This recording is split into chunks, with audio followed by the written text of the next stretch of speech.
keagamaan tersebut.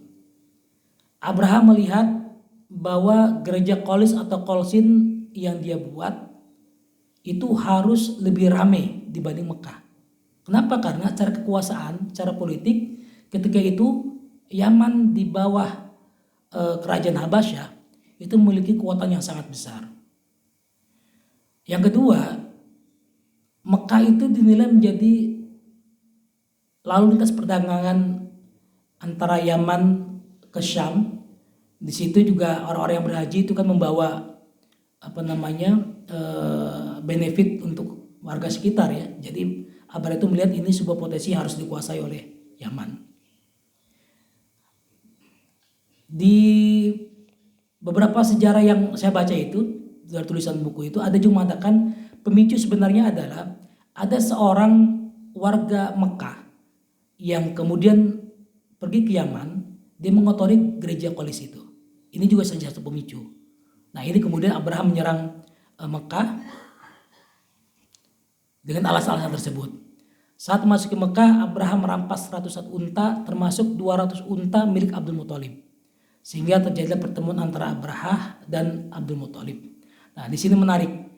Abdul Muthalib kemudian dan beberapa warga Quraisy memaksa bertemu dengan Abrahah. Ketika sampai di depan Abrahah bertanya sama Abdul Muthalib, kenapa kau kemari?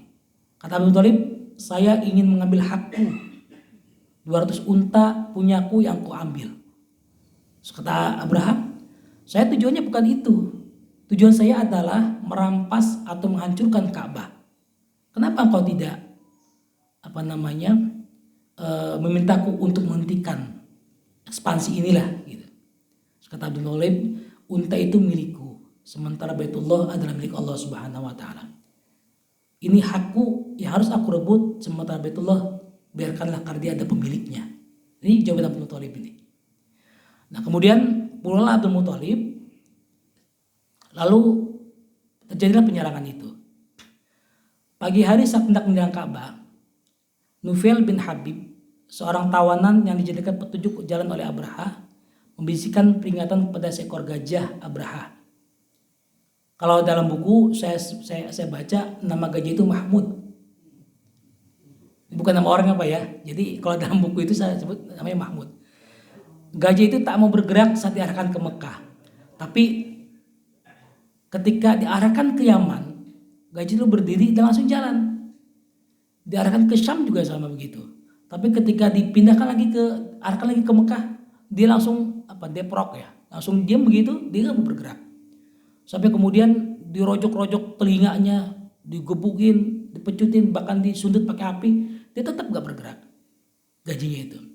Seolah-olah ada yang membentengi dia melihat Mekah dan dia tidak mau beranjak ke sana. Nah, Nufail bin Habib ini sebenarnya ada seorang warga Mekah yang sebelum melakukan perlawanan pada Abrahah. Jadi sebelum Abrahah itu datang ke Mekah, dia melakukan perlawanan selama 2 bulan dengan masyarakat Mekah yang lainnya. Tapi kemudian berhasil diringkus, dijadikan tawanan, dan karena dia orang Mekah asli, Nufail dijadikan petunjuk jalan oleh Abrahah. Nah kemudian ketika Abrahah memaksa merangsek ke Mekah, Allah kemudian mengirimkan sekelompok burung dari arah laut. Setiap burung membawa 3 batu, 1 di paruhnya dan 2 di kakinya. Besar batu itu kurang lebih sebesar kacang. Tidak seorang pun yang tidak binasa karena terkena batu itu, dan mereka lari tunggang langgang. Nah sementara orang Quraisy dan Arab lainnya menyaksikan kejadian itu dari atas bukit. Banyak dari pasukan Abrahah yang mencari Nufail bin Habib agar ditujukan jalan pulang, tapi berada di atas bukit bersama orang Quraisy dan Arab lainnya. Jadi ketika Abrahah datang di pintu Mekah, Abdul Muthalib kemudian berlari ke Baitullah dan dia megang pintu Baitullah. Dan berdoa pada Allah Subhanahu wa taala, "Ya Allah, aku serahkan sepenuhnya rumah yang aku jaga ini." Kan Abdul Muthalib ini kan kepala suku Quraisy yang disepakati menjadi suku penjaga Ka'bah. Kemudian kata Abdul Muthalib, "Ya Allah, saya serahkan rumahmu ini dari penjagaku untuk engkau jaga ya Allah." Akhirnya kemudian Abdul Muthalib bersama warga sekitar pergi ke atas bukit. Nah, kisah tentang penyerangan Abrahah ini kita sering baca dan sering kita ketahui ada di surat Al-Fil ayat 1-5. Itu. Peristiwa yang kedua, sebelum masuk ke sini, Rasulullah SAW itu lahir dari pernikahan Abdullah dan Sayyidah Aminah. Abdullah adalah seorang anak laki-laki yang paling disayang oleh Abdul Muthalib. Kemudian pernah ada satu kisah ketika Abdul Muthalib pernah bernazar pada Allah Subhanahu wa taala, kalau saya punya anak laki-laki 10, maka saya bernazar akan mengorbankan salah satunya. Nah, maka ketika Abdullah lahir sebagai anak yang ke-10, otomatis Abdul Muthalib kan harus menunaikan nazarnya. Nah, kemudian diundilah di antara 10 anaknya laki itu gitu. Muncullah nama Abdullah. Abdullah kemudian digiring untuk disembelih seperti Nabi Ismail. Tapi dihalang-halangi oleh masyarakat sekitar karena tahu bahwa Abdul Muthalib itu sangat menyayangi Abdullah. Jangan. Nah, ini ada antara rasa bersalah karena sudah bernadar, tapi satu sisi juga harus menunaikan nadar tersebut. Maka kemudian Abdul Muthalib atas saran seorang peramal ketika itu atau dukun ketika itu, orang yang dianggap soleh lah ketika itu, dikatakan bahwa nadarmu ini bisa diganti dengan 10 ekor unta. Nah, ini memang lazim ketika itu, nadar bisa gugur jika diganti dengan 10 ekor unta ketika itu. Maka kemudian antara Abdullah dengan unta 10 itu namanya dipajang, diundi lagi pakai panah. Diundi lagi, yang dapat Abdullah lagi. Diulang lagi, Abdullah lagi. Sampai 10 kali diundi. Dituang ke 10, baru kemudian undi itu jatuh ke unta. Nah, maka 10 kali 10 unta, Abdul Muthalib harus mengganti nadarnya itu dengan 100 unta. Maka terkenal dalam hadis dikatakan, Rasul mengatakan, saya ini adalah anak dari 2 bapak yang disembelih, kata Rasulullah. Dua bapak itu siapa? Yang pertama adalah Ismail, yang kedua adalah Abdullah. Di sini menerangkan bahwa kejadian nadarnya Abdul Muthalib itu benar dibenarkan, bahwa beliau memang sebenarnya dikorbankan karena nadar Abdul Muthalib, tapi diganti dengan 100 unta tersebut. Nah, Abdullah ini menikahi Aminah pada usia sekitar 24 tahunan. Menikah, dan beliau ini seorang pedagang. Ketika sudah menikah dengan Aminah, karena dia pedagang, suatu ketika Abdullah pergilah ke Syam. Di Syam ini dalam keadaan Aminah sedang hamil, Abdullah sakit di Yathrib sampai wafatnya di sana. Nah, artinya ketika Rasulullah SAW lahir, beliau sudah tidak punya bapak lagi. Lahir dari Senin.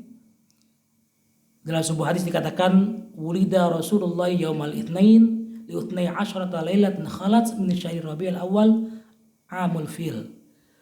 Rasulullah SAW dilahirkan yaumal itsnain, hari Senin, li 12 lailatan khalat, pada tanggal 12 malam khalat yang tenang, min syahr Rabiul Awal, di bulan Rabiul Awal, amul fil, tahun gajah. Ini riwayat hadis diriwayatkan oleh Imam Ibnu Ishaq dari Ibnu Abbas. Ada beberapa kejadian yang tersebut dalam beberapa kitab bagaimana peristiwa terjadi ketika Rasulullah SAW itu lahir. Di antaranya Aminah pernah mendapatkan 2 cahaya. Pertama ketika hamil beberapa bulan sebelum Rasulullah lahir, Rasulullah dari tubuh Aminah keluar cahaya itu kemudian sampai ke kerajaan Kisra dan dia ada di negara Syam, kemudian menerangi kerajaan Syam. Yang kedua ketika Aminah melahirkan, 1 malam sebelum melahirkan Nabi Muhammad, keluar cahaya dalam tubuhnya. Ini salah satu kisah. Bahkan di riwayat lain dikatakan bahwa Aminah itu ketika melahirkan ditemani oleh 4 orang wanita yang suci. Ini dalam perang dengar ini Pak Haji ya. Mungkin pernah dengar juga Bapak sekalian. Pertama ditemani oleh Ibunda Hawa, kemudian Maryam, Asiyah yang di Fir'aun itu. Yang ketiga itu adalah tadi Maryam sudah ya, Hawa, Maryam, Asiyah, sama satu lagi saya lupa. Kalau nggak salah 4 kuasa 4 itu. Nah kemudian terdapat lagi kisah bahwa ketika Rasulullah lahir terputuslah akses langit untuk iblis. Jadi diceritakan ketika zaman pra Nabi Isa, jin itu dengan mudahnya bolak-balik ke langit 7 itu, kemudian mereka mencuri-curi wahyu. Mencuri wahyu, dapat wahyu kira-kira 1 wahyu, datang ke para dukun yang mengorder dia. Jin kemudian membeberkan ada 10 wahyu nih, ada 7 wahyu, ada 5 wahyu. Jadi wahyunya betul, dia dengar, tapi kemudian penjelasan itu tamat-tabi oleh dia. Memang hadis ini, surat Al-Jin ini ada beberapa yang menafsirkan atau memberikan tafsir di sini. Ada yang mengatakan tertutupnya akses untuk iblis ini terjadi bukan ketika Rasulullah lahir. Satu sisi ada yang mengatakan ketika Rasulullah lahir, tapi ada satu sisi mengatakan ketika Muhammad SAW diangkat jadi Rasul. Tapi yang jelas ketika sebelum Nabi Isa dilahirkan, akses langit untuk jin itu terbuka luas. Ketika Nabi Isa lahir tertutup 3 pintu, 3 lapis langit. Ketika Rasulullah SAW lahir atau ketika Rasulullah SAW diangkat jadi Rasul, pintu langit itu semuanya tertutup. Itu. Peristiwa berikutnya adalah padamnya api di kuil Majusi. Hadis diriwayatkan Imam Al-Baihaqi, pada malam kelahiran Nabi Muhammad SAW, balkon istana Kisra runtuh, 14 gereja runtuh, dan api sembahan Majusi di Persia padam yang sebelumnya menyala selama 1000 tahun. Dan gereja Bahira ambles ke tanah. Menurut Imam Az-Zurqani, setelah diriwayatkan Imam Al-Baihaqi, hadis ini juga diriwayatkan oleh An-Nu'aim Al-Kharaiti Ibnu Asakir. Jadi ini banyak juga yang meriwayatkannya ini. Jadi ini memang kisah yang masyhur. Kalau kita baca buku-buku sejarah tentang Sirah Nabawiyah, terutama tentang kisah Nabi Muhammad SAW. Nama Muhammad SAW itu diberikan langsung oleh kakeknya Abdul Muthalib.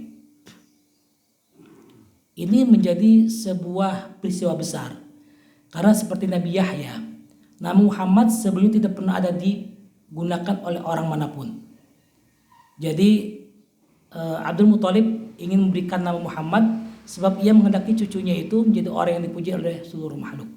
Allah Ta'ala menyebut nama Ahmad sekali di surat As-Saff yang tadi sudah kita bacakan ayat 6. Kemudian nama Muhammad disebut Allah 4 kali di surat Imran 144, surat Al-Ahzab ayat 40, surat Muhammad ayat 2, sama surat Al-Fat ayat 29. Ini menarik ini kata-kata Ahmad dan Muhammad ini. Kalau kita mendengarkan penafsiran Ustaz Adi Hidayat, jadi kata Ahmad dan Muhammad ini memiliki 2 kata yang superlatif. Tasyigat mubalaghah. Jadi kalau Hamid, kata Adi Hidayat itu artinya adalah orang yang memiliki satu keunggulan ibadah kepada Allah Subhanahu wa taala. Jadi kalau ada orang yang senang sholat tahajud dan istiqomah sholat tahajud, tapi dia belum istiqomah puasa Seninnya atau Kemisnya atau puasa sunnah lainnya, belum istiqomah sedekahnya, maka orang ini disebut dengan hamid. Tapi kalau dia memiliki banyak keunggulan untuk beribadah pada Allah Subhanahu wa taala, dia rajin tahajud, sholat puasa sunnahnya juga rajin, sedekahnya juga rajin, maka dia naik derajatnya menjadi Ahmad. Lalu bagaimana dengan Muhammad? Kata Adi Hidayat, kalau ada orang yang memiliki satu keunggulan atau sifat terpuji, yang itu kemudian berimplikasi memperbaiki hubungan dengan manusia lainnya, dengan makhluk lainnya, maka disebut dengan Mahmud. Jadi kalau kita orangnya dipuji oleh orang lain atau disenangi oleh orang lain karena satu perbuatan kita, itu disebut Mahmud. Tapi kalau Muhammad itu memiliki semua akhlak terpuji, semua perilaku terpuji, yang kemudian menjadikan itu pujian yang diberikan oleh seluruh makhluk. Itu namanya Muhammad. Itu bedanya Ahmad dan Muhammad.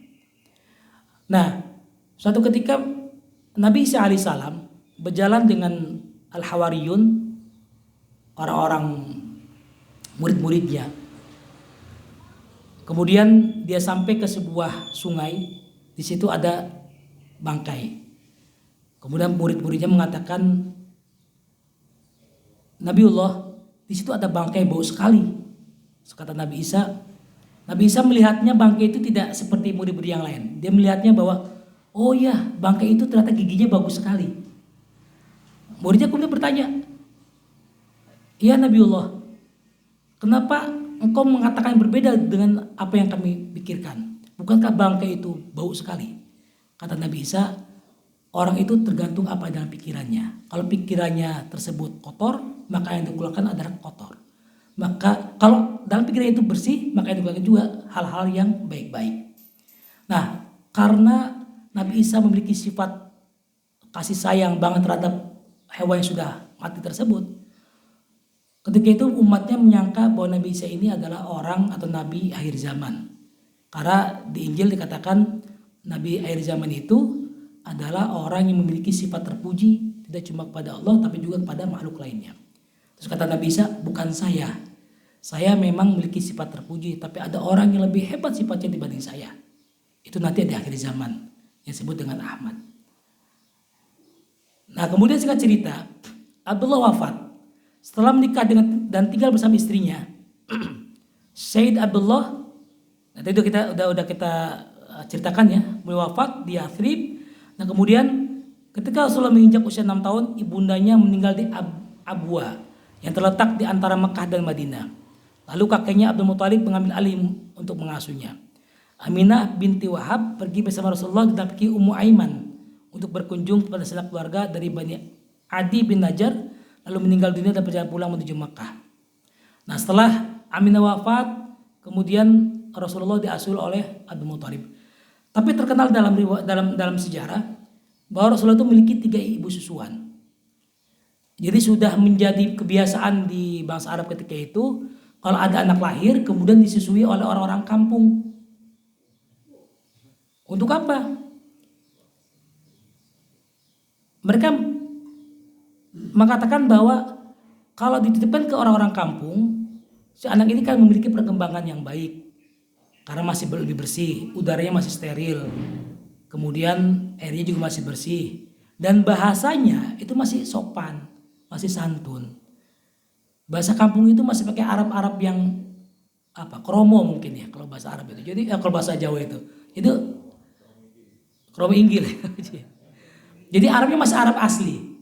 Nah, diharapkan seperti itu dan dia akan tumbuh di lingkungan yang baik dan sehat. Rasulullah pertama diasuh oleh Thaibah al-Aslamiyah. Ia adalah budak dari paman Nabi SAW, Abu Lahab.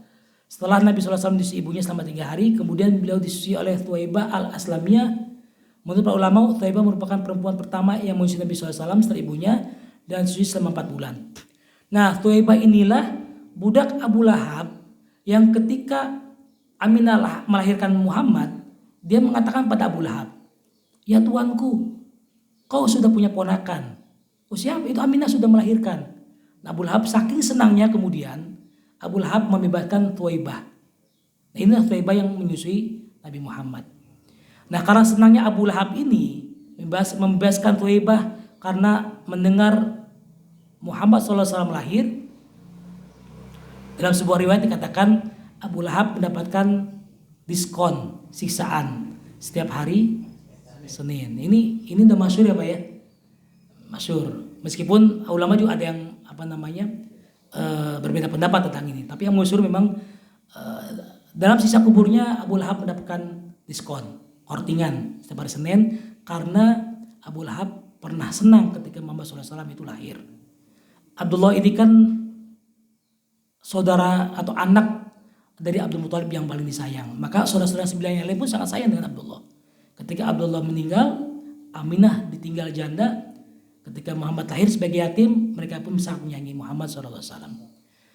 Ibunda susuan yang kedua adalah Halimah As-Sa'diyah.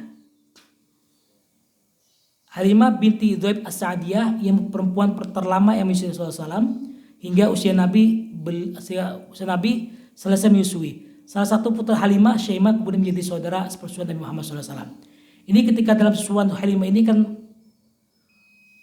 aduh, mas sudah selesai ya, masih panjang banget ini. Jadi ketika Nabi Muhammad ini disusui oleh Halimah, Halimah ini kan sebenarnya Muhammad ini pilihan terakhir sebenarnya. Pilihan terakhir. Jadi kalau masa orang menyusui itu, orang-orang kampung itu mencari di di suku Quraisy itu, Halimah kemudian setelah mencari-cari bertemu dengan Aminah untuk menyusui Muhammad. Dia nggak pede sebenarnya karena air susunya itu kering. Tapi ketika dia masuk Muhammad, tiba-tiba Allah berikan kelancaran di ASI-nya. Kemudian ternaknya yang tadinya sedikit, tiba-tiba kemudian Allah jadikan beranak pinak, berkembang biak jadi banyak. Pokoknya banyak sekali keuntungan yang didapat oleh Halimah ketika menyusui Nabi Muhammad SAW. Ketika menyusui 2 tahun, Halimah sempat mengembalikan Muhammad ke Aminah. Tapi sambil merengek, Halimah mengatakan, Aminah, kalau boleh nggak saya menyusui Muhammad beberapa tahun lagi? Itu karena Halimah itu merasakan keuntungan ketika menyusui Muhammad. Aminah mengatakan, iya silakan, diambil lagi. Kemudian sampai sekitar usia 5-6 tahun, baru kemudian Muhammad dikembalikan kepada Aminah. Dan yang terakhir adalah seorang dari Bani Sa'ad yang tidak dikuti namanya karena ia disusui hanya sehari. Jadi para ulama tidak menyebutkan namanya. Ya mungkin karena sehari itu ya Pak ya. Jadi nggak sempat catat kali gimana itu. Nah, di era Halimah Sa'diyah ini terjadi sebuah peristiwa di mana Rasulullah SAW dibedah dadanya oleh malaikat Jibril. Hadisnya sahih di sini dari Muslim, bahwasanya Rasulullah SAW didatangi malaikat Jibril ketika beliau sedang bermain dengan beberapa anak. Beberapa anak ini diantaranya ada anak Halimah Sa'diyah dan beberapa anak dari Bani Sa'ad. Jibril kemudian menangkapnya, menentangkannya, lalu Jibril membelah dada. Jibril mengeluarkan hatinya dan mengeluarkan dari hati beliau segumpal darah beku sambil mengatakan, ini adalah bagian setan darimu. Jibril kemudian mencucinya dalam wadah yang terbuat dari emas dengan air zam-zam, lalu ditumpuk kemudian dikembalikan ke tempatnya. Sementara teman-temannya menjumpai ibunya, maksudnya Halimah Sa'diyah, sambil berlari mereka mengatakan, Muhammad telah dibunuh. Kemudian mereka bersama-sama menjumpainya sedangkan dia dalam keadaan berubah warna kulitnya atau pucat. Anas mengatakan, saya pernah diperlihatkan bekas jahitan di dadanya. Dan menurut Anas, di sejarah sebenarnya diketahui bahwa kisah pembelahan dada Rasulullah ini tidak cuma sekali. Ada ulama yang mengatakan ini terjadi 3 kali. Yang kedua ketika Rasulullah beranjak remaja setelah usia 10 tahunan, itu untuk dibelah dadanya, mencucinya lagi. Kemudian ketika Rasulullah selesai Isra mau berangkat Mi'raj ke Sidratul Muntaha, di situ Rasulullah dicuci lagi, dibedah lagi dadanya. Jadi ada 3 kali pembedahan. Berikutnya setelah Aminah wafat, pengasuhan diberikan kepada kakeknya Nabi Muhammad Abdul Muthalib. Sampai usia 8 tahun atau 2 tahun setelah Aminah wafat, kemudian Abdul Muthalib meninggal, diserahkan lagi kepada Abu Thalib. Ini suka ketukar-tukar nih, kadang pamannya Muhammad disebut Abdul Muthalib, kakeknya disebut Abu Thalib, padahal ketukar-tukar biasanya begini. Karena namanya agak mirip-mirip gitu ya. Nah, ketika diasuh oleh Abu Thalib pada usia 12 tahun, Muhammad kecil diajak oleh Abu Thalib untuk pergi ke Syam. Di tengah sepanjang perjalanan, kabilah ini dinaungi oleh awan. Jadi kalau ketika itu gersang, mereka ini nggak gersang karena dia dinaungi oleh awan. Nah, hingga di sebuah tempat mereka berteduh di sebuah pohon. Dari kejauhan ada sebuah kuil pendeta atau gereja mungkin ya, karena ini beragama Nasrani. Ada seorang pendeta bernama Buhairo. Dia melihat ada sekelompok kafilah, kemudian diundanglah kemudian kabilah itu masuk ke rumahnya. Dijamu makan, dibertanya, siapa pemimpin kabilah ini? Saya, kata Abu Thalib. Apakah semua orang sudah hadir di rumah saya ini? Udah, kata Abu Thalib. Diteliti sama Buhairo, oh enggak. Mungkin kamu terlewatkan 1 atau 2 orang. Ada yang belum hadir di sini. Kata Abu Thalib, ada sih, cuma anak kecil. Anak bawang lah kalau bahasa kita mah gak usah diajak-ajak gitu kan. Anak kecil. Oh gak apa-apa, ajak masuk dia. Nah ketika kemudian Rasulullah diajak masuk, Muhammad itu mengajak masuk. Suatu saat ketika makan, Buhairah melihat tersingkap di antara dua pundaknya itu ada tanda kenabian. Sehingga kemudian Buhairah mengatakan, ini siapa? Ini anak saya, kata Abu Thalib. Kamu bohong, pasti bukan anak kamu, kata Buhairah. Ya benar anak saya. Gak mungkin, di badan dia terdapat tanda kenabian. Tetapi dari risalah yang saya dapatkan, bahwa anak ini terlahir tidak punya bapak. Dan kamu pasti bukan bapaknya. Lalu ceritalah Abu Thalib bahwa dia adalah anak Abdullah, saudaranya, kemudian dia asuh seperti anaknya sendiri. Nah kemudian kata Abu Hurairah, betul, jagalah dia karena dia adalah calon Nabi akhir zaman. Dia akan mendapatkan siksaan, dia akan mendapatkan tekanan-tekanan dari orang-orang Yahudi dan Nasrani dan juga dari kaum kalian. Segera pulang dan lindungi dia, kata Abu Hurairah. Kemudian setelah selesai urusannya, Abu Thalib kemudian pulang ke Mekah dan dia betul-betul menjaga Muhammad seperti anaknya sendiri. Singkat cerita kemudian, pada usia 25 tahun, Rasulullah kemudian menikahi Khadijah, seorang janda kaya berusia 40 tahun. Khadijah memiliki seorang budak yang mengiringi Muhammad namanya Maisarah. Maisarah itu laki-laki perempuan, Pak? Laki-laki. Cuma kita Maisarah bayang perempuan, Pak ya. Nah, dari Maisarah ini kemudian Khadijah memiliki informasi bahwa Muhammad itu dagangnya jujur, kalau dagang selalu beruntung, dan segala kebaikan kemudian sampai ke Khadijah. Khadijah tertarik, kemudian Khadijah meminta salah sahabatnya juga kerabat Rasulullah untuk meminang Muhammad. Muhammad mengatakan oke, kemudian meminang Khadijah, terjadilah pernikahan. Dari sini Nabi Muhammad mendapatkan 6 anak, Qasim, Zainab, Ruqayyah, Ummu Kulthum, Fatimah dan Abdullah. Qasim dan Abdullah, 2 anak laki-laki Rasulullah, kemudian meninggal ketika kecil. Tetapi Zainab, Ruqayyah, Ummu Kulthum dan Fatimah hidup sampai Rasulullah kemudian menjadi Rasul. 3 di antaranya, Zainab, Ruqayyah dan Ummu Kulthum, meninggal sebelum Rasulullah wafat. Tapi Fatimah wafat setelah 6 bulan setelah Rasulullah SAW wafat. Selama menikah dengan Khadijah, Nabi Muhammad tidak pernah menikahi perempuan lain. Nih, catat ya Pak ya. Baru setelah Khadijah wafat, kemudian Rasulullah menikahi Aisyah, Sauda dan istri-istri yang lainnya. Nah, masa kenabian Rasulullah, masa kenabian Muhammad SAW terjadi pada tahun 610 Masehi, tepatnya pada bulan Ramadan, ditandai turunnya wahyu pertama, Quran surat Al-Alaq ayat 1-5. Sebelumnya terdapat tanda-tanda sebelum kenabian di mana Muhammad SAW sering mendapatkan ru'yah as-salihah atau ru'yatus shadiqah, di mana beliau bermimpi melihat cahaya, bermimpi sesuatu yang menjadarkan tentang spiritualitasnya dia. Bahkan Muhammad SAW juga pernah mendapati sebuah batu yang bisa berbicara dengannya.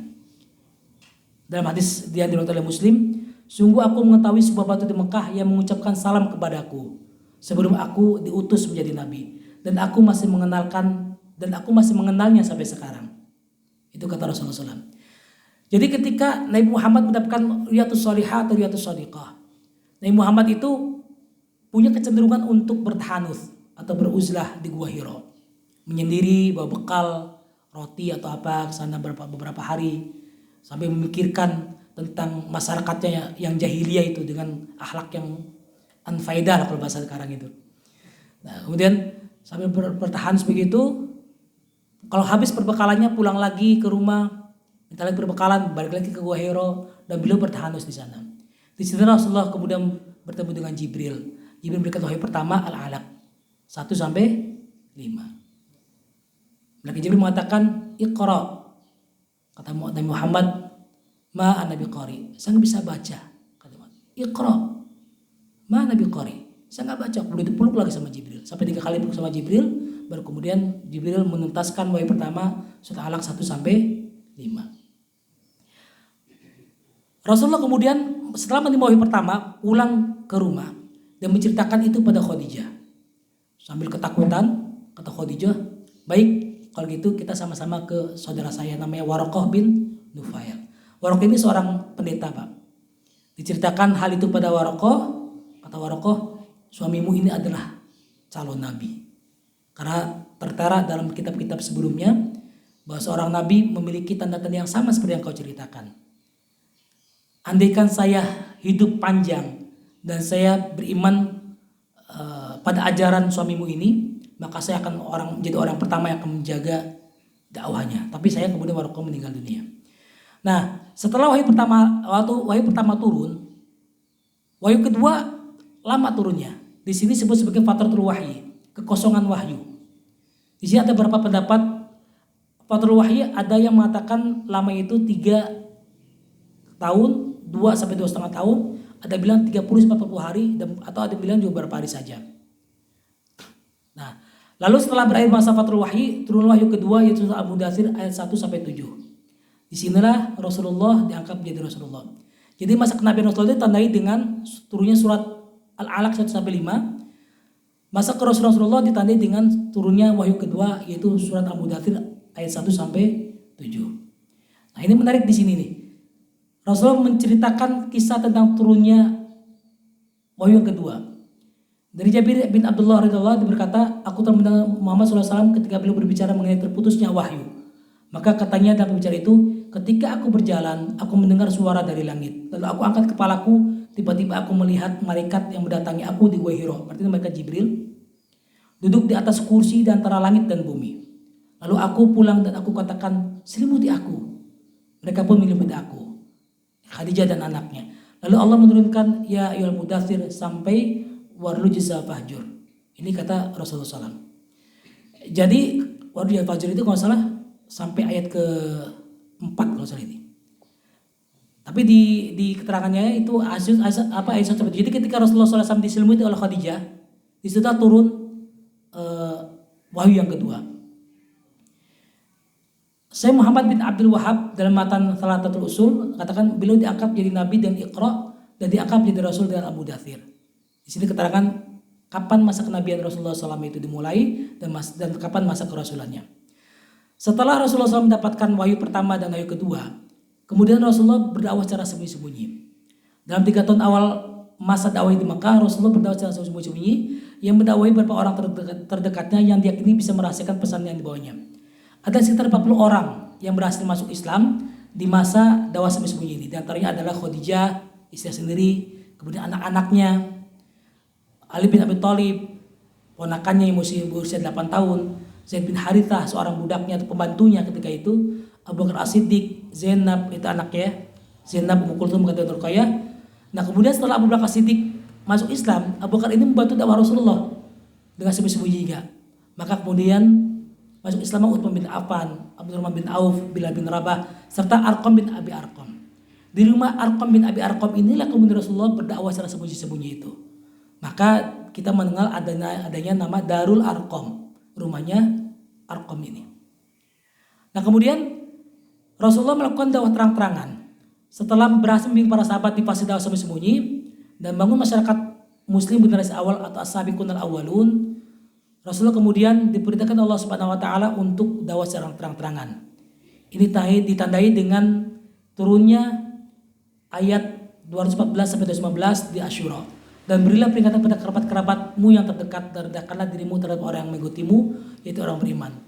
Ditekankan lagi setelah turunnya ayat fasda' bima tu'mar wa'rid 'anil musyrikin. Maka sampaikanlah olehmu secara terangkan segala apa yang diberikan padamu dan berpalinglah kepada orang musyrik. Surat Al-Hijr ayat 94. Nah, ini dakwah terang-terangan. Nah, setelah dakwah terang-terangan, kemudian tekanan-tekanan itu semakin gencar dilakukan oleh orang Quraisy. Maka Rasulullah kemudian memberitakan umatnya untuk hijrah ke Habasyah. Ada 2 gelombang ketika itu. Pertama dipimpin oleh Utsman bin Affan dan istrinya Ruqayyah yang juga adalah anak Rasulullah, membawa sekitar 11 orang pergi ke Habasyah. Kenapa Habasyah? Karena Rasulullah mengetahui bahwa ketika itu Habasyah dipimpin oleh As-Samah An-Najasyi, seorang raja yang adil dan tidak membiarkan orang yang dizalimi. Kemudian gelombang yang kedua dipimpin oleh Ja'far bin Abi Thalib. Sampai di sana kemudian orang Quraisy tetap masih mengganggunya. Tapi Ja'far bin Abi Thalib mengatakan, kami berlindung di bawah pimpinanmu, wahai Raja Najasyi, karena mereka menyerang agama kami. Agama kami adalah agama yang lurus, agama yang benarkan ajaran-ajaran sebelumnya, yang memberikan kesamaan tidak ada perbudakan, yang tidak membolehkan adanya kebohongan dalam jual beli dan lain sebagainya. Nah kelak kaum muhajirin yang di Habasyah ini kemudian pindah ke Madinah setelah mendengar Rasulullah SAW hijrah. Singkat cerita kemudian Rasulullah SAW mengalami sebuah peristiwa yang disebut dengan Amul Huzn, di mana itu adalah tahun duka Khadijah dan Abu Thalib meninggal dunia. Ini terjadi pada 619 Masehi atau tahun ke-10 kenabian. Nah, ketika Rasulullah SAW kemudian kehilangan dua orang pendukung dakwahnya, Khadijah dan Abu Thalib, Rasulullah merasa sangat kehilangan. Sampai Rasulullah kemudian pergi ke Taif untuk mencari perlindungan dari Bani Thaqif. Di sana juga ada saudaranya. Tapi sampai Taif kemudian Rasulullah tidak disambut dengan baik, malah disambit dengan batu-batu. Rasulullah yang didampingi dengan Zaid bin Harithah kemudian lari ke sebuah kebun. Di sinilah kemudian malaikat Jibril menemui Muhammad. Kata malaikat Jibril, "Wahai Muhammad, jika kau izinkan, angkat tanganmu dan mohon pada Allah Subhanahu wa taala, akan aku perintahkan dua malaikat penjaga gunung untuk menimpakan gunung itu kepada orang-orang Taif tersebut." Kata Rasulullah, "Jangan, mereka belum tahu siapa aku." Kemudian malah Rasul mendoakan agar dari Bani Taif itulah kemudian muncul ulama-ulama yang soleh, orang-orang yang akan membela panji-panji Islam di masa akan datang. Nah, sepulang dari Taif, Allah Subhanahu wa taala memberikan hiburan untuk Nabi sallallahu alaihi wasallam berupa Isra dan Mi'raj. Nah, ini sebuah tema yang pasti akan dibahas lebih panjang lebar lagi, sampai kemudian setelah Isra Mi'raj, Nabi Muhammad diperintahkan untuk hijrah ke Yathrib. Yathrib adalah kota sebelum Madinah Al-Munawwarah. Nah, ini adalah kisah fase dakwah pertama, di mana Rasulullah SAW berdakwah di Mekah selama 13 tahun. Nanti di Madinah kemudian Rasulullah SAW berdakwah selama 10 tahun. Disinilah turun ayat-ayat Madaniyah. Juga banyak peristiwa seperti peristiwa perang-perang, kemudian peristiwa yang lain sebagainya. Saya kira demikian hal yang bisa saya sampaikan dakwah Rasulullah SAW di fase pertama di Mekah selama 13 tahun.